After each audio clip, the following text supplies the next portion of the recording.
Hello adventurers, welcome to Postcard from Thailand. Today I've got my head in the clouds, so let's get into it.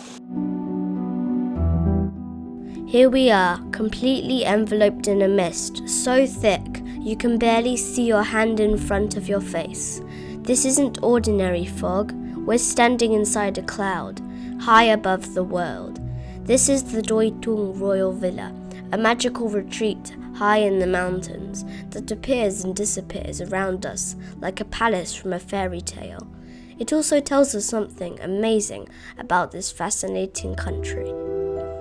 This mystical place was chosen by the Princess Mother as an alternative vacation spot to Switzerland, where she had raised her young family. But she also came here because it was home to the Doi Tung Royal Project. Let's get some history. In the 1960s and 1970s, during the Cold War, this place was the centre of a struggle for hearts and minds.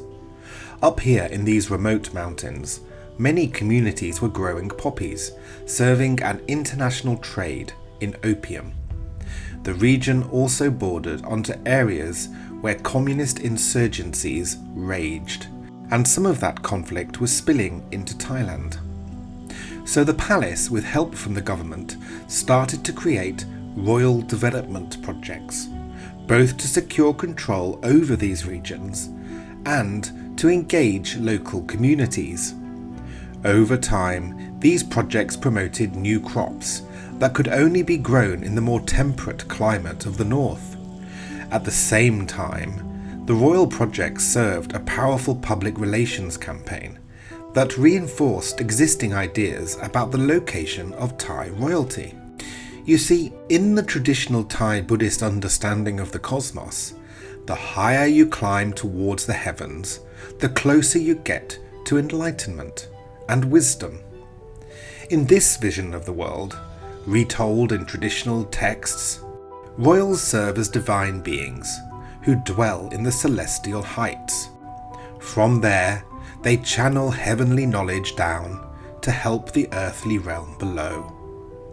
During the Cold War, the royal projects reinforced this idea to a modern audience, that the royals could solve the problems of the nation, not with armies or force, but with knowledge. It was a brilliant mix of old ideas with a modern conservative ideology.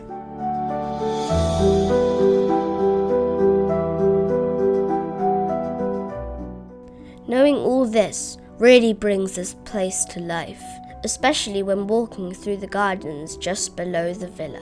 Each section represents a different realm of knowledge. In the rose garden, thousands of blooms appear and disappear in the mist like enchanted spirits, European roses growing alongside Thai varieties. The rock garden, meanwhile, cascades down the mountainside, each level representing a different plane of knowledge. And at the bottom, dreamlike beasts prowl the land, poking their heads through the clouds before disappearing once again. The effect is amazing, bringing the magic of these beliefs to life.